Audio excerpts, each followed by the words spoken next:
নমস্কার, আমি রেশমি সেন। নমস্কার, আমি কৌশিক সেন।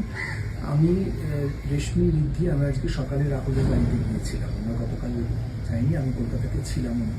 আর আমাদের মনে হয়েছিল আজকে হয়তো যাওয়াটা খুব ঠিক আছে। মার সঙ্গে, প্রিয়াঙ্কার সঙ্গে, সহজের সাথে এবং ওর বাড়ির অনেক আত্মীয়রা মাসি সবাই এসেছিলেন, যারা দাদাও বাইরে ফিরছেন। ছিলেন, সবার সঙ্গে দেখা হলো, কথা হলো। রাহুল আমাদের একটা অসম্ভব প্রিয় মানুষ ছিল এবং আশা করি আপনারা বুঝতে পারছেন যে এরকম একটা বাড়ি থেকে ফিরে আসার পর আমাদের সকলের মনের অবস্থা কীরকম থাকতে পারে। এই শোকের তো কোনো সান্ত্বনা নেই। এবং সত্যি কথা বলতে আমাদের মনে হচ্ছিল তিনজনেরই যে একটা সময় তো সত্যি সত্যি সবাই সবার কাজে ফিরে যাব, বাড়িটা ফাঁকা হয়ে যাবে, তখন ওরা কী করবে। তো যাই হোক, কতগুলো জরুরি কথা বলার জন্য আমাদের মনে হয়েছে একটু বলা দরকার, কারণ আমরা সোশ্যাল মিডিয়ায় নেই, তাই রিদ্ধি সোশ্যাল মিডিয়া থেকেই আমরা আপনাদের কাছে বার্তাটা দিচ্ছি।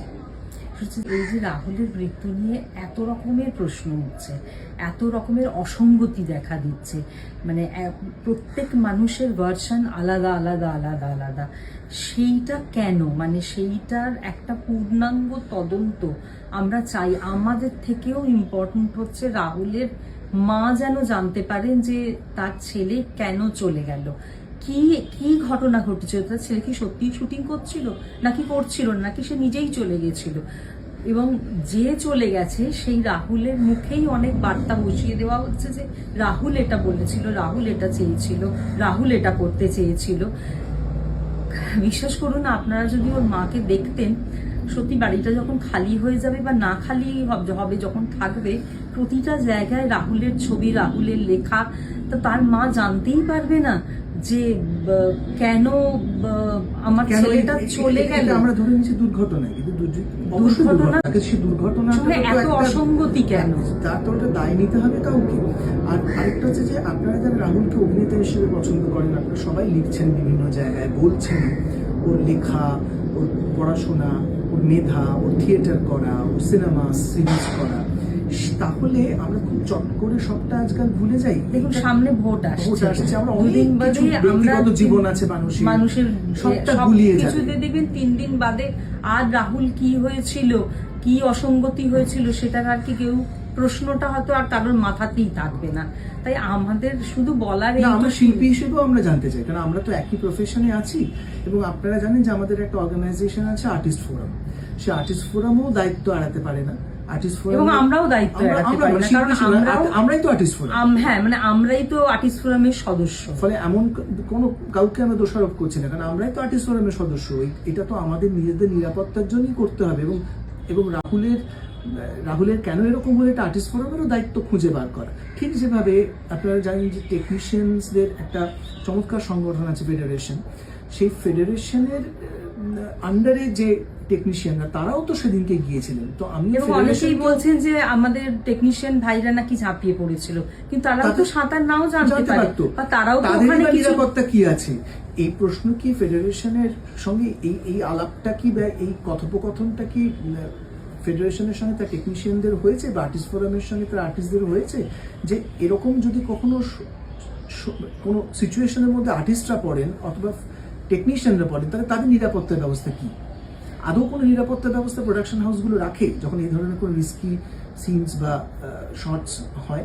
এরকম অনেক প্রশ্ন আছে। কারণ আমরা কিছু, যেহেতু আমরাও শিল্পী, আমরাও জানি যখন আমাদের যেতে বলা হয় আমরা জাস্ট চলে যাই।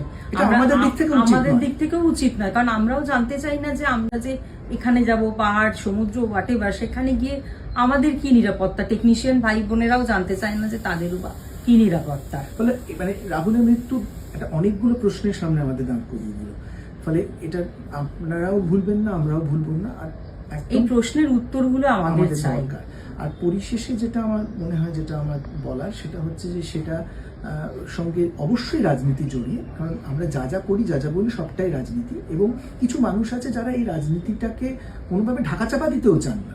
আপনারা জানেন আমি কি বলতে চাইছি। সেটা হচ্ছে মানে মিডিয়ার ভূমিকা নিয়েও প্রশ্ন উঠেছে, এবং তাতেও প্রচুর শুভবুদ্ধি সম্পন্ন মানুষ সেখানে সোচ্চারে তাদের মতামত জানিয়েছেন যে মিডিয়ারও বোঝা উচিত কোথায় একটা গিয়ে থামতে হবে, কোন ছবিটা আমরা দেখাবো, কোন ছবিটা দেখাবো না। তো সেটাতে মানুষ সমর্থন করেছেন। এরকম রিদ্ধি একটা পোস্ট করার পর তার বিরুদ্ধ মতামতও জানিয়েছেন অনেকে। থাকুক, সবটাই থাকুক, এই ডিবেটটা থাকলেই তো সমাজটা ভালো থাকে।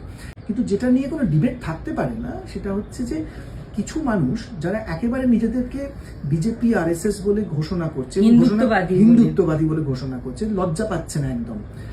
তারা কেউ চিকিৎসক, কেউ মহিলা, এবং এরাই হয়তো আমাদের সঙ্গে অভয়ের আন্দোলনে ছিল, আরজিকর আন্দোলনে ছিল, বা বিভিন্ন কারণে তাদের সমাজে তারা মানুষের চেহারা নিয়ে ঘুরে বেড়ায়।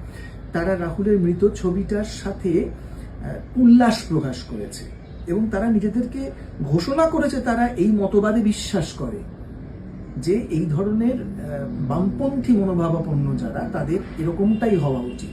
তো এই মানুষগুলোকে তো পরিষ্কার চিহ্নিত করা উচিত, এবং আমরাও কোনো রাগঢাক করছি না এবং বলছি যে এই লোকগুলো যাতে কোনোভাবে প্রশ্রয় না পায় আমাদের সমাজে, সেটা আমাদের দেখতে হবে। আর কিছু বলুন যে রাহুলের মা, ছেলে, প্রিয়াঙ্কা যেন জানতে পারে যে রাহুলের ঠিক কি হয়েছিল। এত স্ববিরোধী মতামতের মধ্যে একটা পূর্ণাঙ্গ, আমরা সবাই জানতে চাই, কাছের লোকেরা আরো জানতে চায়, একটা পূর্ণাঙ্গ তদন্ত আমরা দাবি করছি।